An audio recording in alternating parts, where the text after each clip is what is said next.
और अब बात टाइगर स्टेट मध्य प्रदेश की। मध्य प्रदेश में बाघों की संख्या बढ़ी है क्योंकि हाल ही में करीब 150 से ज्यादा शावक देखे गए हैं।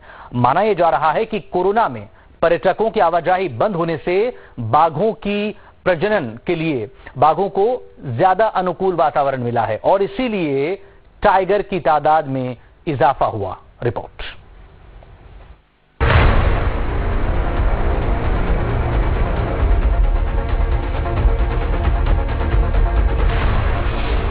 एमपी में बढ़ा बाघों का कुनबा,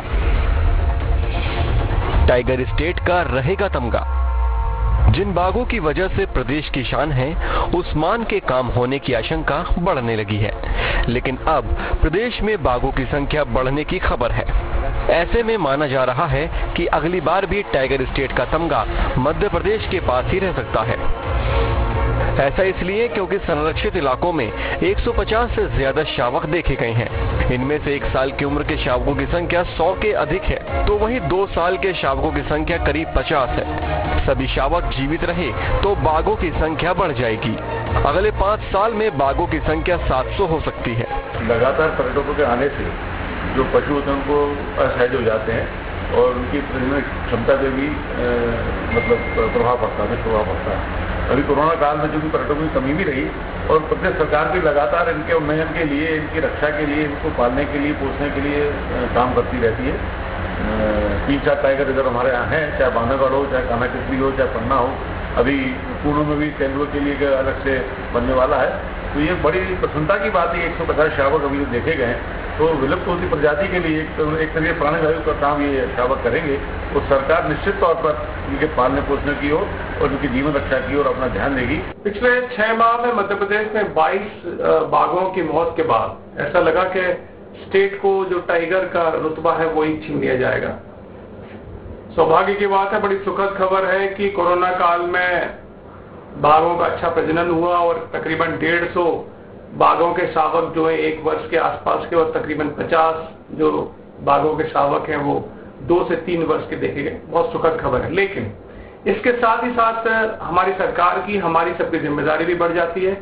आज इन शावकों के पालन के लिए और ये शावक बड़े हो जाएं, युवा हो जाएं, इसके लिए हमें अंतर्राष्ट्रीय स्तर के मानकों को अपने नेचुरल रिजर्व्स में अपनाना होगा। फॉरेस्ट डिपार्टमेंट को, वेटनरी को भी कुछ एडवांस इस प्रकार की टेक्निक्स लेनी होगी जिससे कि उनकी एक्टिविटी भी ट्रैक होती रहे और हमें पता रहे कि उनकी क्या हालात है, उनके स्वास्थ्य की क्या पैरामीटर्स है, क्या मापदंड है। आपको याद होगा कि 2018 में की गिनती में ऐसी अप्रत्याशित बढ़ोतरी हुई थी। अब एक बार फिर से बाघों को लेकर वैसी ही खुशखबरी मिल रही है। अब आपको बताते हैं कि आखिर बाघों की संख्या में बढ़ोतरी के पीछे क्या कारण हो सकते हैं। तो बताया जा रहा है कि बाघों की संख्या बढ़ने के पीछे कोरोना को भी वजह माना जा रहा है। हर साल 30 जून से 30 सितंबर तक पार्कों में पर्यटन बंद रहता है, लेकिन कोरोना की वजह से 20 मार्च से ही पार्क बंद थे, जो 15 सितंबर 2020 को खुले। इस दौरान पार्कों में सन्नाटा छाया रहा। प्रजनन के लिए इंसानों का हस्तक्षेप माकूल नहीं होता।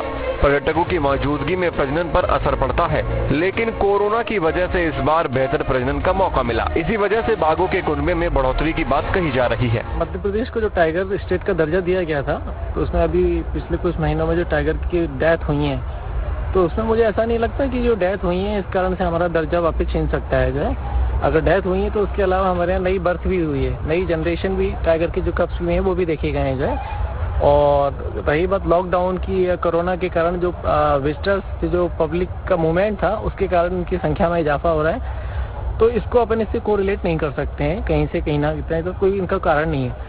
भाई टाइगर का अपना एक लाइफ स्टाइल है। टाइगर जब ब्रीड करते हैं तो डेंस फॉरेस्ट में ब्रीड करते हैं वो लोग जाके जो है, और उनकी मदर ही उनको जो है पूरे कप्स को केयर टेकिंग का काम करती है। अब आपको बताते हैं कि आखिर टाइगर स्टेट के तमगे पर खतरा क्यों महसूस होने लगा था। तो दरअसल सिर्फ 16 महीने में 52 बाघों की मौत हुई। जनवरी 2020 से 15 मई 2021 के बीच 52 बाघों की मौत हुई। इनमें से 30 बाघों की मौत 2020 में हुई थी और बीते 3 साल में 93 बाघों की मौत हो चुकी है। इनमें से 25 बाघों का शिकार हुआ था, जबकि बाकी बाघों की मौत आपसी संघर्ष और बीमारी की वजह से हुई थी। 2018 में जब बाघों की गिनती हुई थी तब प्रदेश में 526 बाघ थे, जबकि कर्नाटक में 524 बाघ थे। यानी सिर्फ 2 के अंतर से मध्य प्रदेश को टाइगर स्टेट का दर्जा मिला था। बाघों की लगातार हो रही मौत से कर्नाटक का पलड़ा भारी होने की बात कही जा रही थी, मगर अब नए शावकों के देखे जाने के बाद फिर से उम्मीद बढ़ गई है। मध्य प्रदेश की पहचान टाइगर है और टाइगर मध्य प्रदेश की वन्यजीव प्राणियों में सबसे बड़ी धरोहर है। ऐसी में चुनौतियां भी कई हैं, क्योंकि शावक ही बड़े होकर टाइगर बनते हैं और टाइगरों को जिंदा रखना न केवल शासन की बल्कि आम आदमी की भी एक बड़ी जिम्मेदारी है। इसीलिए कोरोना काल के बाद भी अगर पर्यटक जाते हैं तो कम से कम इतने एहतियात बरतना जरूरी है कि टाइगर के छोटे छोटे शावकों तक उनकी पहुंच न हो सके। Vinod Sharma, news state. तो ये राहत की खबर भी है और अच्छी खबर भी है कि लगातार शावकों की तादाद में इजाफा हुआ है, लेकिन सवाल इसको लेकर भी है कि पिछले दिनों जिस तरह से अलग अलग जगहों से वयस्क बाघों की मौत की खबरें आई थी, वो जरूर चिंता में डाल देने वाली। बहरहाल अब इसमें खबर तो यह है कि शावकों के लिए अगले 2 से 3 साल सबसे ज्यादा अहम है। ऐसे में इनकी मुकम्मल सुरक्षा जरूरी है। अगर सुरक्षा में जरा सी भी कोताही हुई, कहीं कोई लापरवाही हुई, तो शावकों को खतरा हो सकता है।